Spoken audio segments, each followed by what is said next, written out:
Welcome, everyone, to episode 6 of the New Breed podcast. I am one of your co-hosts. I am Mike Mitchell. I am an old school Browns fan through the 80s and 90s, including some of this new team. And this is my co-host. I am Grady Mitchell, the New Breed of Browns fan. I've been watching the Browns since I was a baby, but really started watching the Browns like 3 years ago. Yes, that's probably true. 3 years ago. That's probably true. It's probably been 3 years that you really watched, right? Yeah. That's pretty good. Pretty good. Tyrod and Baker. Yeah, that have only been the two quarterbacks that I've seen. Right. That's probably when you started. That sounds about right. So we want to thank you for joining us. Thank you for listening. We are always working as best we can to make this a better and better podcast for you. We are trying our best to make this work, make it legit, if you will, bring you as much news, bring you as much opinion of an old man and a 13-year-old kid on the Browns that we can. And we want to make it fun, so hopefully we'll have a little bit of fun with it today too. You ready to get this party started? Yep. All right, let's start off with recent headlines.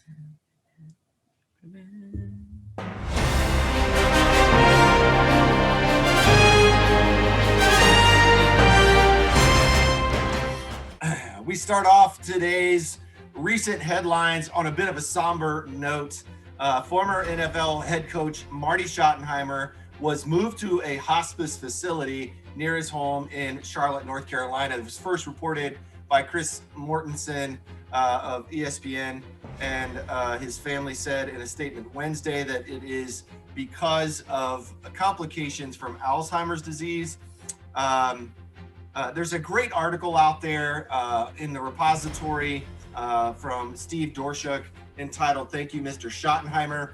And as a fan of the Marty Schottenheimer Browns in the 80s, I really have to say that he was kind of the heart and soul of that era of Browns. And I really gonna, that's gonna be a tough pill to swallow one of these days. But we're thinking of you, Marty, and your family, and we will definitely keep you in our thoughts and our prayers. What do you got, Grady? 4 moves that the Cleveland Browns should make this offseason. Mary Kay Cabot. Oh, Mary Kay Cabot. Mary Kay Cabot describes the 4 moves that the Browns should make. They should exercise Baker's 5th-year option for 2022. Exercise Denzel's 5th-year option for 2022. Sign Nick Chubb to a creative extension, or sign or acquire an edge rusher such as the Saints' Trey Hendrickson or the Texans' J.J. Watt. So, thoughts? Are you in agreement with Mary Kay here on these? Yeah, definitely here. We need to sign an edge rusher. I think they laid out a similar plan before. I think exercising the 5th-year option on Mayfield and Ward is going to be key. I think Nick Chubb, and I think I didn't read in depth to each of these points in our article, but I think creative extension for Nick Chubb means that we've got to use the money wisely. In other words, maybe a bonus up front, maybe there's less guarantee. I don't know how that's going to work. Incentive laden. You could make it incentive laden for Nick Chubb, and he's probably going to be like, okay, fine, bet, I'll do that, and I'll get my money.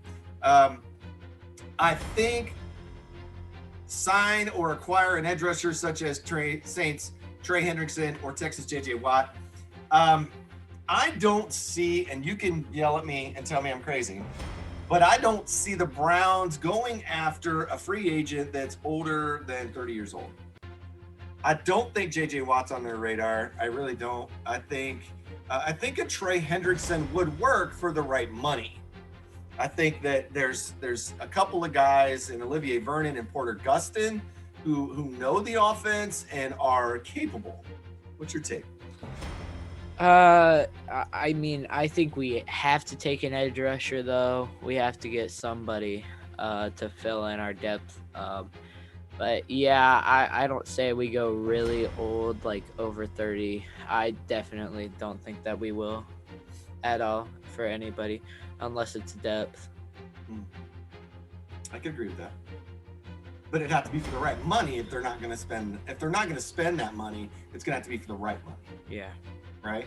If it's going to be over 30, man, you're going to have to be a bargain, because I don't think they're going to go after you if you're not a bargain. Also, BrownsWire.usatoday.com, Jeff Risden.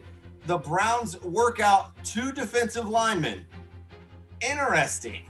The talk has been that Larry Ogunjobi would not be re-signed and not be coming back, and now we find that Cleveland's out there working out defensive linemen. They held a workout for defensive end Abdullah Anderson and defensive tackle Albert Huggins.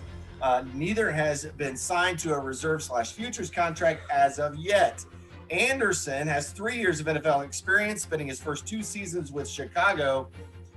He played in 6 games as an undrafted rookie from Bucknell, logging 1 sack and 4 total tackles. Anderson spent the 2020 season on the Minnesota Vikings practice squad. Huggins is from Clemson, where he started at defensive tackle, a 2019 undrafted free agent with the Houston Texans. Huggins has bounced around several NFL teams in his 2 seasons, and he finished 2020 with the Detroit Lions and was elevated to the active roster for 2 games. I think that's interesting to see that they're looking to bring in and create depth, and it's obviously younger guys. Yeah, right? young guys. Yeah, They're not old guys. They're younger guys who bounced around and had some looks. So I think that's important, and I think that that's some news that can go under the radar. But in this, when you get to the beginning of the league year in March, you're probably going to see a lot of moves and a lot of pieces getting made, and that's really going to affect your draft even after that. So what do you got? You got the big rumor of the week. Yeah, the big rumor. Richard Sherman responds to rumors of him joining the Browns. Yeah, I thought that was crazy. He said that he would like to be back with Joe Woods, responded to CJ McCollum. I don't know, man. I think that's crazy if he would. But we gotta get the right money if we do. We have to pay him. And I don't think Richard's gonna be cheap. Yeah, he's not cheap. That's what I said that as soon as I heard that rumor. Yeah, you did. That's one of the first things you said to me was that, oh, well, he's not gonna be cheap. And I said, yeah, and he's also 32 years old. Yeah. Granted, he's a veteran defender, but he's a 32-year-old defender who's got a high number associated with him because he's a vet. So I don't see the Browns front office, as much as he wants to be back with Joe Woods, I don't see the Browns front office going after Richard Sherman. And like JJ Watt, like they got high values because they're older. Well, and they're veterans, I guess. Let us know what you think about that rumor. Feel free to comment. Feel free to say something. There's a lot of commenting and a lot of saying something going on online, so feel free to hit us up on that. Pro Football Network has named Kevin Stefanski their 2020 Coach of the Year. Not that that's a huge award, but Pro Football Network says he's the Coach of the Year. We've seen the Pro Football Writers Association name him Coach of the Year. And so tonight, at the NFL Honors, I think Kevin Stefanski could take home Coach of the Year. What do you think? I absolutely think he would, because he came in his first year with the Browns and put him in the playoffs and even got, well, I guess he didn't really get them the win. I mean, he was kind of watching from home. But yeah, do you think the voters are going to hold that against him, that he didn't really do anything that in the playoff win? That he didn't win in the playoffs with the Browns? I don't think that's how that would work, but yeah, no. Yeah, no, I think he should, because he's just a great coach anyway. Yeah, I think he's really good. There's some really good articles out there. What do you got next? This is one that came out recent, very recent. So I'm interested to see where this takes everybody else. Go ahead. Saints renegotiate QB Drew Brees' contract and free up $24 million in cap space for 2020 NFL.com, Jelani Scott. Dang. So Drew Brees takes a restructure. It frees up $24 million in cap space for the Saints. So now they can do some things and make some moves. If they unload Hendrickson. No. The thing is, they have a lot. They have like over $100 million in cap, negative $100 million. Yeah, they're super negative in cap already, but that does free up more. That'll be less they have to cut. That frees up a lot. But I think if Big Ben's looking for his poster child for how to restructure your deal to free up cap space for your team, I think he needs to talk with Drew Brees and Drew Brees' agent. Because I think that's what Big Ben's trying to do. I don't think he's going to play for free, as somebody somewhere commented and said. But I think it's going to be interesting to see how that works out. Obviously, it's not really headlines, but the Super Bowl is tomorrow. You're going to get our predictions later in the broadcast, so you're going to hear it later. We're going to talk about prop bets. We're going to talk about all those things later as well, and kind of just have some fun with it, just kind of goof with it a little bit. But I think that does it, I believe, for our recent headlines.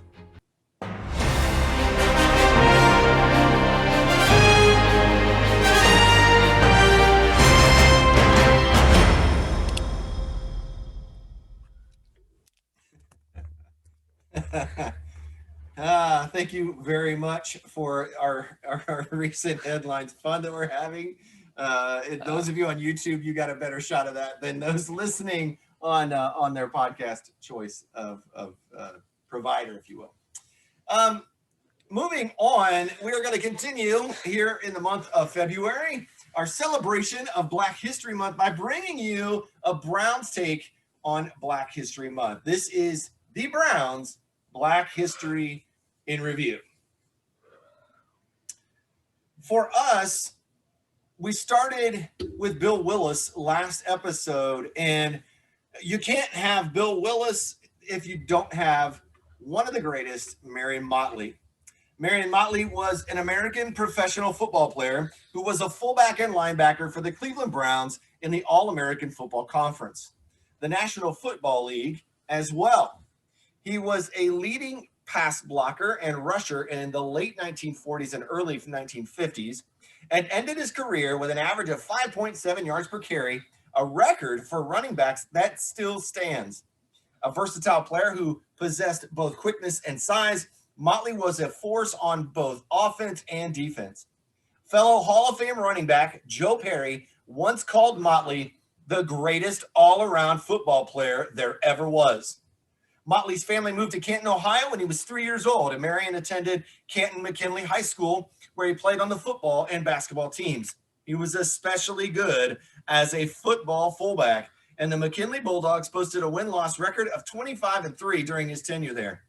The team's 3 losses all came against Canton's chief rivals, a Massillon Washington High School team led by then Coach Paul Brown.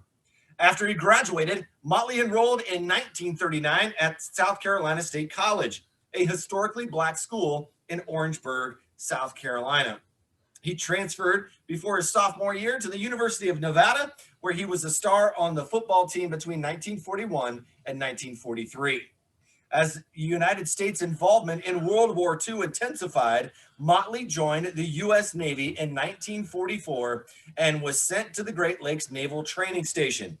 There he played for the Great Lakes Navy Blue Jackets, a military team coached by Paul Brown, who was serving in the Navy during an extended leave from his job as head coach of the Ohio State University's football team. Motley played fullback and linebacker at Great Lakes and was an important component of the team's offense and defense. The highlight of his time at Great Lakes was a 39-7 victory over Notre Dame in 1945. Grady, would you like to break down his statistics? He was born June 5th, 1920, Leesburg, Georgia. He died June 27th, 1999 in Cleveland, Ohio. He was undrafted in the 1946. He went to the Cleveland Browns from 1946 to 1953 and played with the Pittsburgh Steelers in 1955. He was an NFL champion in 1950, NFL rushing yards leader in 1950, made the Pro Bowl in 1950, two-time first team All-Pro in 1948 and 1950, and NFL's 1940s All-Decade Team, NFL 75th Anniversary All-Time Team, NFL's 100th Anniversary All-Time Team, 4 times AAFC Champion from 1946 to 1949, AFC Rushing Yards Leader in 1948, AFC Rushing Touchdowns Leader in 1949, Nevada Wolfpack number 41 retired. His career NFL statistics were 4,720 rushing yards. He averaged 5.7 yards per carry, as you said, and he had 31 rushing touchdowns. That is our thank you and shout out to Marion Motley, one of the greats of the Cleveland Browns, one of the color barrier breakers in the NFL and football. And we thank you, Marion Motley. And hopefully we represent you well. And you are an amazing human being on top of being an amazing football player. Thanks to Marion Motley. And this has been your Browns Black History Moment. And so now we want to move on a little bit. We're going to change it up on you here. This is now time for us to start talking about the big game. The big game's tomorrow. The Super Bowl is tomorrow. And some bets. And some crazy bets. Now, I'm not a betting man. Yeah, you probably. I don't know that you've ever seen me gamble. I'm 13.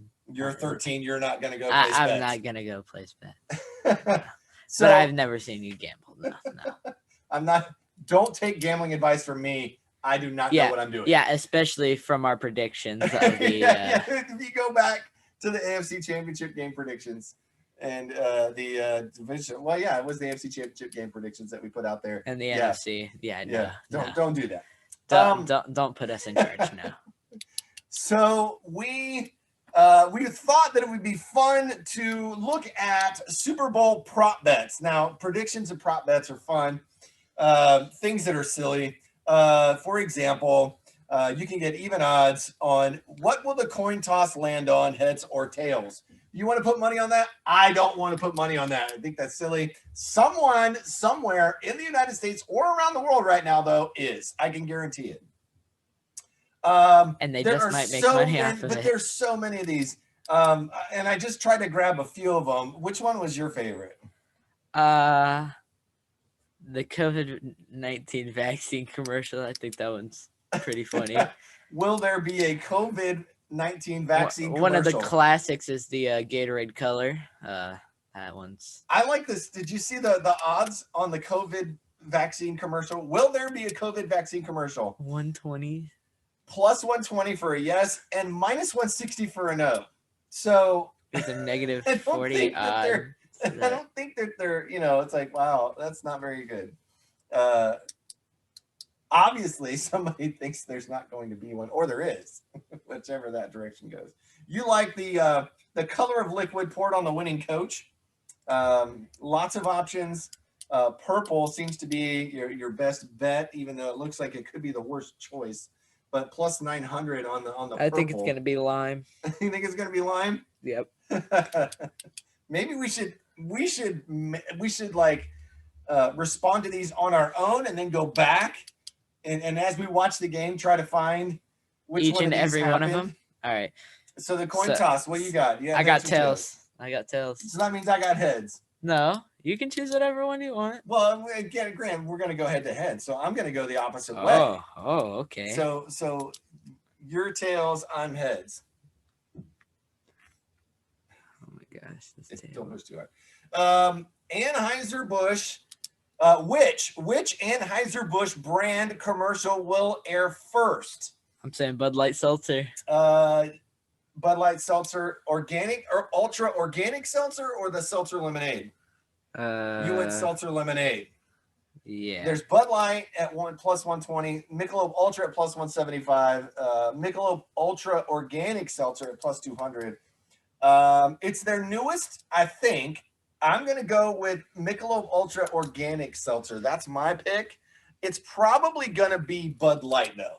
Their biggest name, I think, other than straight Budweiser, would be Bud Light. And I think that's probably where they're going to go with that. Yeah, and I think it's going to be the seltzer. So this is one of my favorites because you always have commercials with dogs. How many commercials will have a dog in them? The over is 4.5, and it's horrible odds at -250. Or the under at 4.5 is a plus 170. I think it'll be over. You think it's over? I think it's going to be over too. So you're going to put us both down for the over on that one. I think that's going to be an over. How many commercials will show a person wearing a mask? The over-under is 2.5. It's gonna be. I really think it's gonna be under. You think it's gonna be under? All right. I think it's gonna be over. I think there's gonna be literally every commercial break is gonna have a commercial with someone who has a mask on. I almost think that. No. Have you seen the Pepsi commercial for the weekend? No. Oh, when he pulls up? Yeah, there's literally nobody wearing a mask in that commercial. No, they're not. But they're also not standing next to each other either. Yeah, they are. Not real close. When you think about it, they're not. Anyway. I don't know. Will an M&M spokes candy, granted these are animated spokes candy M&Ms, will an M&M spokes candy be wearing a mask? It's a yes or no question. -160 for no, plus 120 for yes. It's a no for me. It's a no for you? They're animated. And I don't think we've seen them in a commercial where they're wearing one yet. So I'm going to say no too. All right. All right. Who will speak first in Frito-Lay's pregame commercial? There is a Peyton Manning and Eli Manning Frito-Lay commercial that's going to happen pregame. Who's going to speak first? Is it going to be Peyton or is it going to be Eli? Peyton has -200, so he's obviously their favorite. Eli is plus 160. I'm going to go with Peyton. I got to say Peyton Manning. I don't think Peyton Manning would sign up for a commercial with his brother without saying, I'm talking first. Maybe I'm wrong with that. Will there be a COVID vaccine commercial? Yes or no? I don't think so. I don't see that as happening. See, now it depends on if they're gonna have local commercials or not. They usually do have some local commercials, but so that depends on it all. Maybe it depends on your area. But I'm gonna say no. Okay, I was gonna say no too. So we can both say no. We might have to put these on our Instagram or something so everybody else can vote too. Yeah. Put up some polls. Put up some polls and let you guys vote. What color of liquid poured on the winning coach? Okay. I told you mine was. This. You want purple? No, I want lime. Want lime. Lime is a plus 450. So pretty good odds there. I mean, you're going to get a good return. I am going to go with blue. I think it's going to be that light blue. That's my second. I think it's going to be that light blue color by the time they get it out. It's either going to be yellow. It's either going to be yellow or orange. What if they don't do a Gatorade bath because COVID? So then you want to go with clear because there's nothing there. So along with these crazy prop bets, tonight is also NFL Honors. NFL Honors is the NFL awards. We're going to give our thoughts and our predictions on who's going to win the particular categories. I would love to see Kevin Stefanski win Coach of the Year and Bill Callahan to win Assistant Coach of the Year. I would love to see that. Is that going to happen? I don't know. I think Stefanski has a pretty good shot at winning Coach of the Year. I think the assistant is going to be like Eric Bieniemy or Brian Daboll or somebody like that. I don't think that's going to go to an offensive line coach who's old from Cleveland.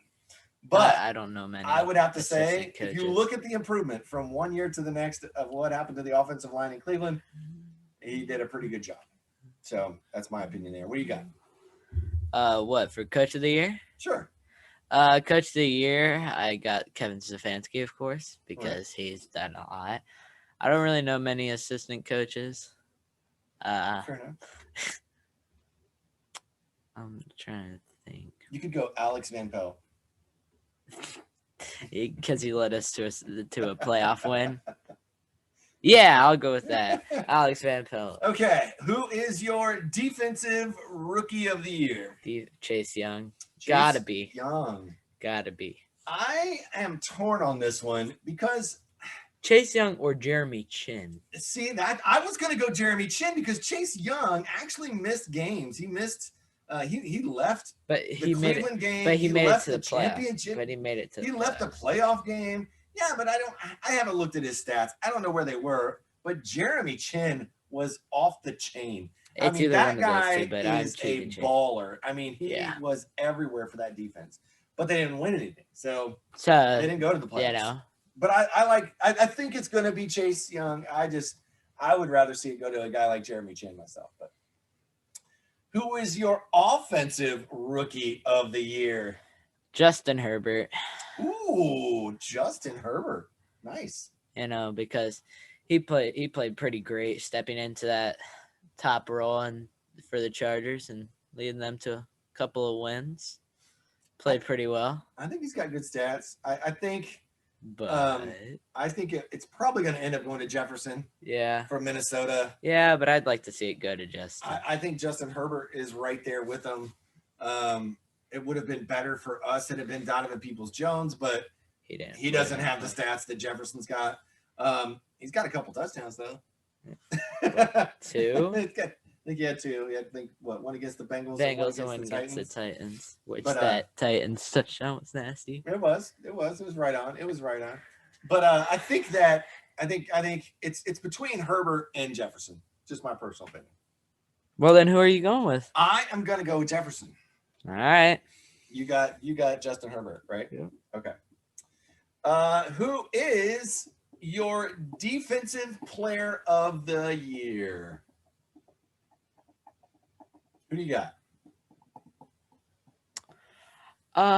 I'm either gonna go with Xavier Howard Ooh. or Aaron Donald.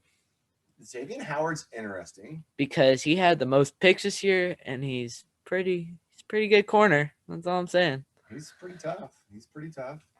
I think when you're talking about defensive player of the year, you're talking about a game-changing person. And in all reality, what happens to the Packers if Aaron Donald is healthy in that game? I don't know. Do they make it past the Rams? I don't know. Yeah. I say they do, but he's just such a game changer. It would have been a lot. It would have been a totally different game. Definitely. To know that he wasn't in there and not moving people around and not causing trouble. I think. Well, he did. When he was in there and when he could without wincing in pain. But I think it's going to be Aaron Donald again. Yeah, I'm going to go with Aaron Donald too. Okay, who is your offensive player of the year? Offensive player. I'm going to go with Derrick Henry. Ooh, nice. I'm torn between Derrick Henry and Dalvin Cook. Intriguing. I feel like it's going to go to a running back, though, that really deserved it this year. Well, I think Derrick Henry had, 2,000 yards. A 2,000-yard season. And I don't know who else is in that amazing kind of category unless you go with an Aaron Rodgers or unless you go with a Patrick Mahomes. Alvin Kamara could be in there. He could be in that conversation. But I personally think it's going to be Derrick Henry. I really do. Yep. The big one. Who is your MVP? Baker Mayfield. Nah, I'm playing. I think it's either going to go to Rodgers or Patrick Mahomes. Patrick Mahomes clearly made it to the Super Bowl, had a really good season, 14-2 No, 15-1, right? Yeah, pretty sure. Yeah, that's crazy. That's a crazy record to put up. Only one loss, I mean, the defense has to do something in there. True. But yeah, I think it's gonna go to Mahomes. As much as I want it to be Aaron, I think it's gonna go to Mahomes. As much as I want it to be Baker Mayfield, it's not going to be. Yeah, It's yeah. going to be Aaron Rodgers. Oh, it's one of those. In my two, personal opinion, it's going to be Aaron Rodgers. His stats jumps off the page at you, especially touchdowns. Patrick had a bit of a down year, production wise, not win wise. And I don't think I don't know. I think it's going to be between those two, but I'm going to go with Aaron Rodgers. I don't know, man.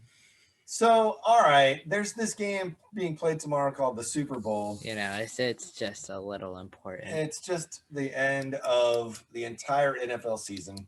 And so, Grady Mitchell, who do you think and what do you think the score is going to be? If you guys have been following us, we are absolutely horrible at this. This is like the weakest part of our game, if you will. Grady, who do you have winning the Super Bowl? I have Kansas City winning the Super Bowl 37-25. 37-25, Kansas City. How about that?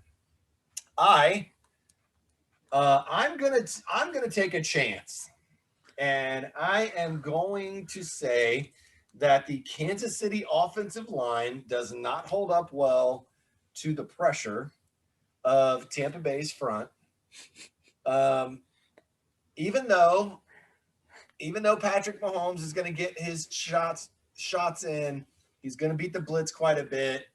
I don't think it'll be enough, and I think Tom Brady absolutely torches the Kansas City Chiefs. Secondary. It will be Tampa Bay 38, Kansas City 24, and Tom Brady wins again. So even though I don't want to see either one of these guys in another Super Bowl for the rest of my life, never again. Let them go away. I'm done talking about them. But yeah, Tom Brady's gonna win. All right, that's not bad. It's not bad. I think that's why, though. I think that's why I wanted to see Aaron Rodgers win, and I wanted to see the Bills beat the Chiefs because I wanted something new. Instead, we're gonna have to watch Tom Brady again in a Super Bowl. I mean, I know there's fans of his, and great. I'm happy for you. I really am. But if it wasn't for the commercials and the fact that it's just an NFL football game, I probably wouldn't even watch the Super Bowl. I really, honestly, could care less. Really, I should rephrase that. I could not care less than about the outcome or the game. So, but that is what it is. Yeah. All right. I'm not disagreeing with you. It could literally go any way. It could literally be any way. Like it could literally be 42-10, or it could be 10-3, as we've seen before. I really hope it doesn't go like the Rams game though. The Rams and the Patriots. That was terrible. It was pretty horrible. I hope it's the Eagles Patriots game. That game was insane. Insane. Like last year's, like the Falcons. I want that. That's crazy. The Falcons Patriots was pretty insane because the Falcons pretty much led the whole game and then choked. That's their team. I think Tom Brady will end up figuring out the Chiefs. He kind of did in their previous meeting. He kind of figured them out, and really, I mean, seriously, he figured out what they were doing, and that's why they cut that lead down and got so close there towards the end. So maybe they got it. I feel like it's going to be a close game, though. Spagnuolo, though, is known for his ability to shut down Tom Brady. So who knows? I don't know. Do we have any? That's kind of does it for our Super Bowl predictions. Yeah. Do we have any shout outs? Have you heard from anybody? No. I haven't heard from anybody at all. If you want to shout out in our next episode, it'll be coming probably recording like Tuesday nights and uploading on Wednesdays. So get a hold of us. One of our platforms, Instagram, Twitter, leave a comment on the YouTube video. We'll give you a shout out and give you guys some props for being fans of ours. Anything else? Nope. That kind of does it for the Super Bowl episode, episode 6. Make sure that you get out there and leave us a review. If you're listening to us through your favorite podcast platform, whether it's iTunes, whether it's Google Podcasts, whether it's Spotify, hopefully someday Pandora, wherever you're listening to us, get out there and leave us a review. Leave us some comments, things that we can get better at, things that we can do better. If you're watching on YouTube, let us know what you think. Let us know what we can do better. Drop a comment. Just give us some feedback so we know what you guys think about the podcast. Anything else? Nope. I think that is going to do it for us on episode 6 of the podcast. We thank you very much. And this has been episode 6 of the New Breed Podcast.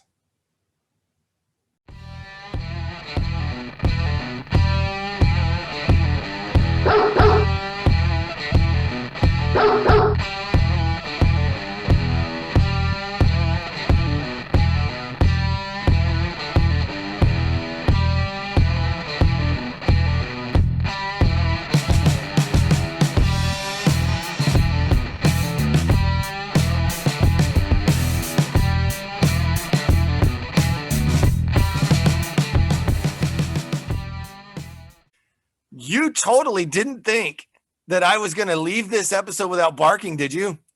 I am. The old school Browns fans bark. I told you.